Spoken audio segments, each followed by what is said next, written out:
안녕하세요. 이슈메이커 배한성입니다. 우리에겐 누구나 닮고 싶어하는 롤 모델이 있습니다. 어떤 분은 세상의 꼭대기에 군림하던 왕을 닮고자 하고, 또 어떤 분은 성공한 삶을 살다간 천재의 길을 따르고 싶어 합니다. 우리는 그들의 삶을 동경하고 우리 삶에 적용시키고 싶어 하죠. 하지만 그들의 모습처럼 살아간다는 것은 무척이나 어려운 일이죠. 자, 여기 30년 넘게 한 인물의 삶과 정신을 본받고자 노력한 사람이 있습니다. 오랜 끈기와 노력으로 대한민국에 새로운 희망을 주고자 하는 그를 만나보겠습니다.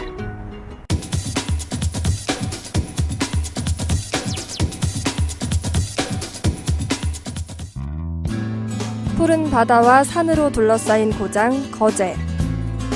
우리나라에서 두 번째로 큰 섬인 거제도는 한반도의 동남쪽 끝에 위치하며 오랜 시간 동안 중요한 해상 요충지로서의 역할을 해왔습니다.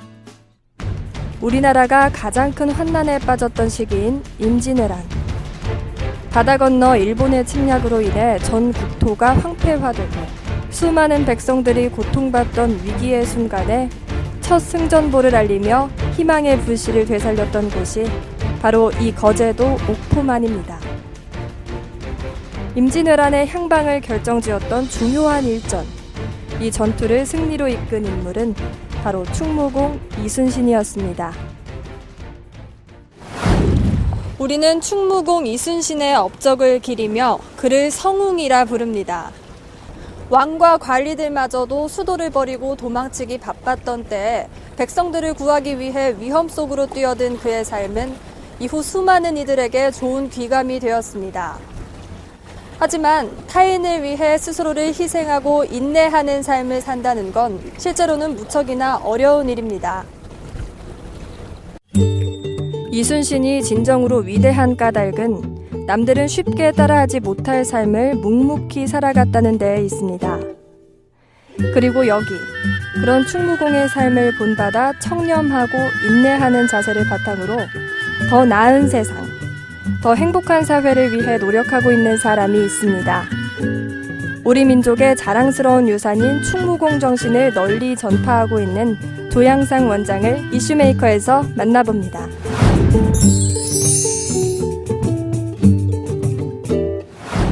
(1980년대) 이후 대한민국이 일궈낸 눈부신 경제성장의 중심에는 바로 조선산업이 있었습니다.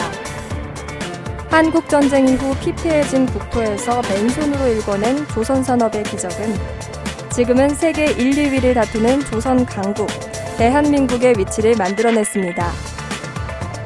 우리나라의 조선 해양산업이 이처럼 놀라운 발전을 일궈낼 수 있었던 바탕에는 바로 충무공 이순신의 정신이 있었습니다. 여러 가지 요인이 있겠지만 그 중에서도 특히 거제 옥포조선은 성웅 이순신 장군이 세계 최초로 철제선과 거북선을 만들어 가지고 옥포 성전에 첫 성경불을 울린 역사의 땅입니다. 그렇기 때문에 조선의 기력이 우리 일꾼들한테 다 몸에 배기가 있었고 그 저력이 밑바탕에 있지 않았느냐, 나는 지금 그렇게 생각하고 있습니다.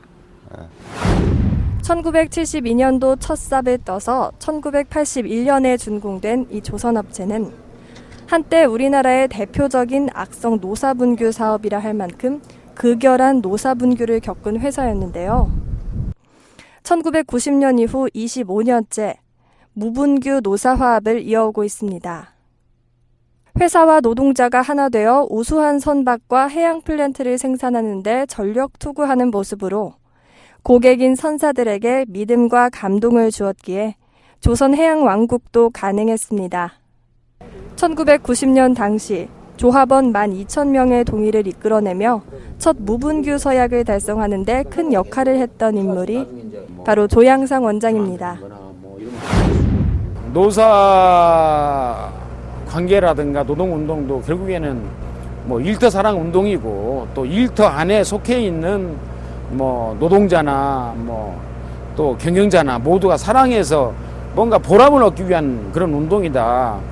그래서 제가 이제 처음 했던 일들이 직업정신이라든가 그다음에 노사관이라든가 이런 부분들을 정말 진지하고 뭔가 가치 있는 쪽으로 또 상생하는 쪽에서의 그런 교육을 하게 됐었고요.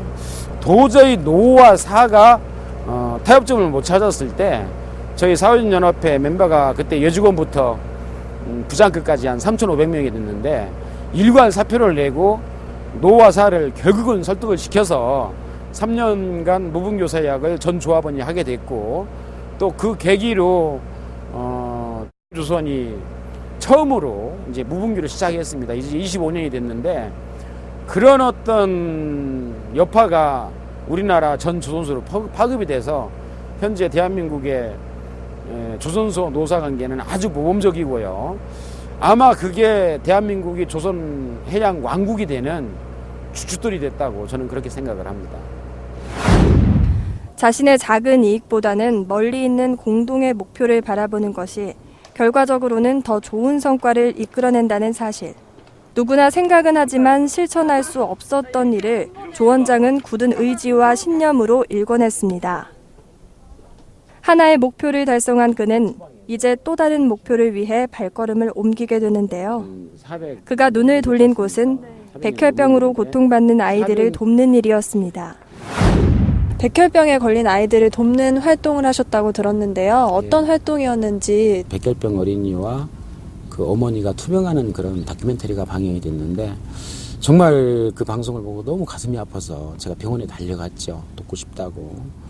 그래서 이제 회사에 돌아와서 이런 후원 활동을 하자. 죽어가는 아이들 살리자. 그때 조선소에 약 2만 되는 그 동료들 중에서 39명이 처음에 시작을 했습니다. 그랬는데 그런 활동을 한 10년 하고 나니까 조선에만 후원회원이 한 3,000명으로 늘어났고요. 그 다음에 저하고 같이 활동했던 친구들이 전국적으로 다 이제 흩어져가지고 후원단체가 30개나 된 거예요. 그런데 저희들이 모여서 이런 활동은 우리가 도착하는 활동이 아니라 정말 아픈 아이들을 구하기 위한 활동이기 때문에 우선 법 제도가 바뀌어야 된다. 그래서 법인화를 만들어서 누군가 이 단체를 좀 이끌어 나가자. 제가 밀레니엄 새천년 정초에 회사를 이제 그만두고 서울에 가가지고 만들어서 시작한 단체가 한국 백혈병 소아암협회입니다.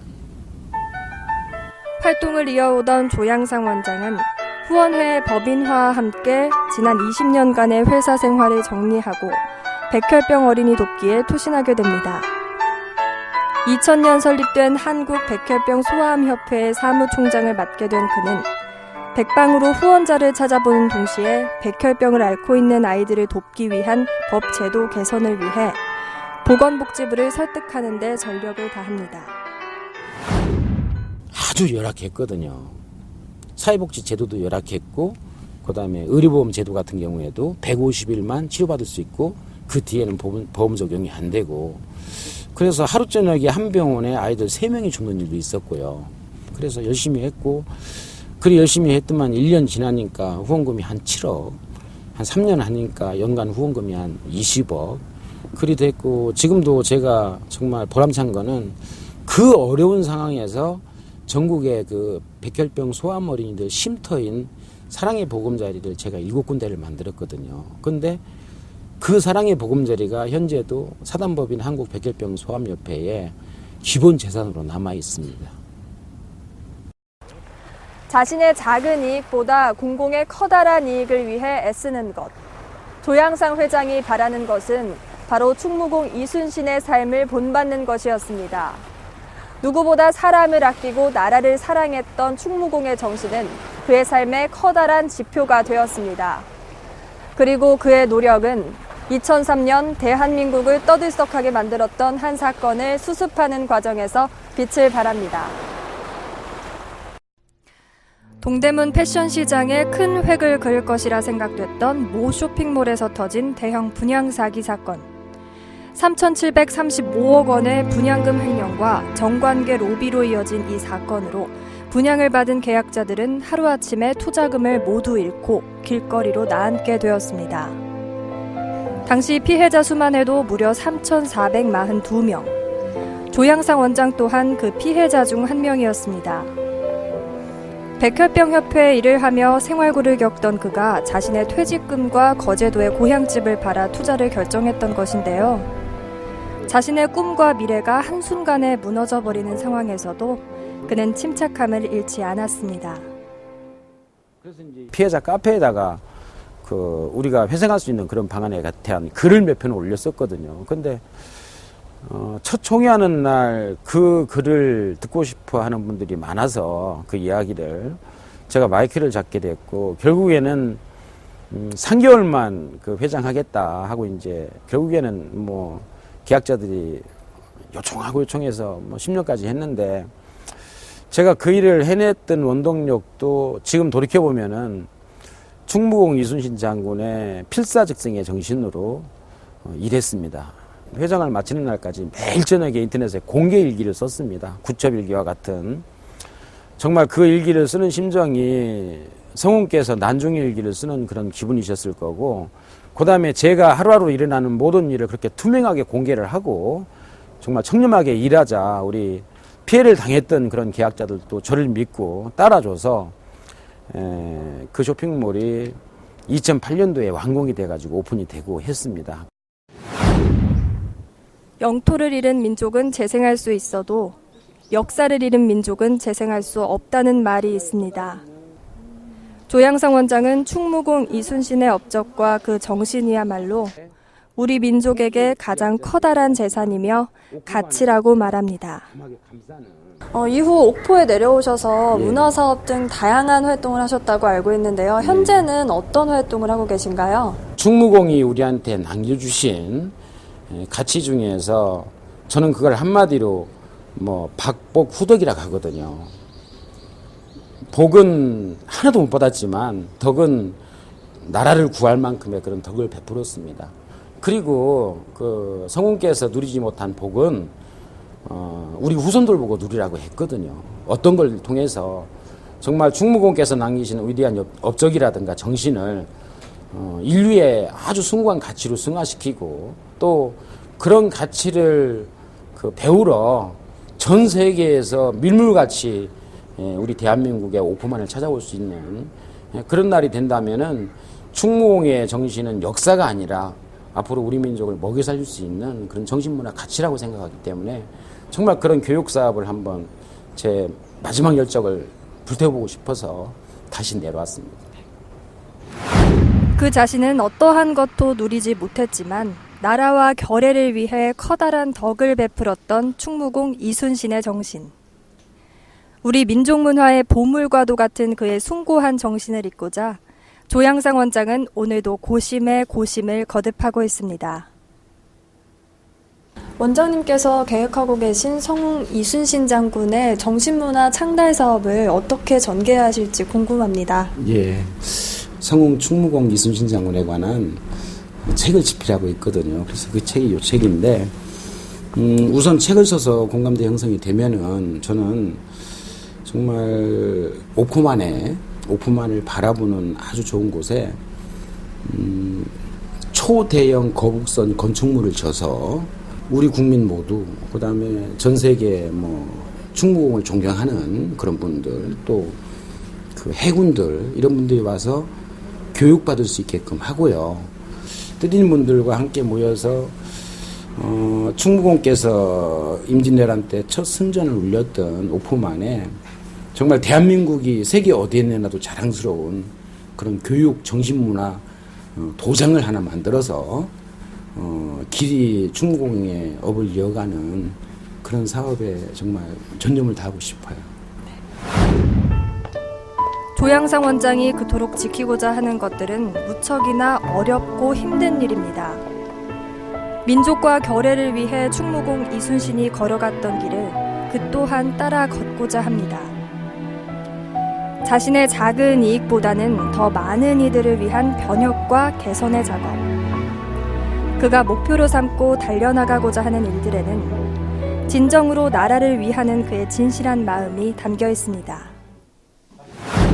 마지막으로 우리나라 조선해양산업의 미래에 대한 원장님의 조언을 좀 듣고 싶습니다. 2006년도에 이제 일본 조선소를 제압해가지고 세계 조선왕국이 됐는데, 근데 저는 염려스러운 게 지금 이제 10년 가까이 됐는데 사실 그 충무공의 그 정신이라든가 그다음에 경영자들이 뭔가 혁신하고자 하는 그런 마음이라든가 그런 부분들이 많이 희석이 됐습니다. 그래서 그 다시 충무공 정신으로 재무장을 해야 되고 그런 분들이 정말 조선소의 미래를 이끌어가는 그런 날이 빨리 왔으면 좋겠습니다. 사람들은 흔히 한 개인의 노력만으로 세상을 변화시키기란 불가능하다고 말합니다. 하지만 그 작은 노력 안에 큰 뜻을 품는다면 결국은 모두가 공감하는 하나의 대업이 되리라는 사실은 우리의 역사가 증명하고 있습니다.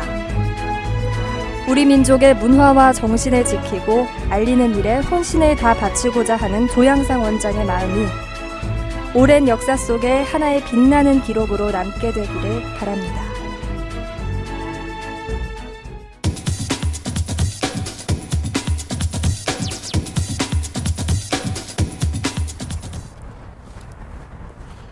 우리는 흔히 시간이 흘러간다라고 표현합니다.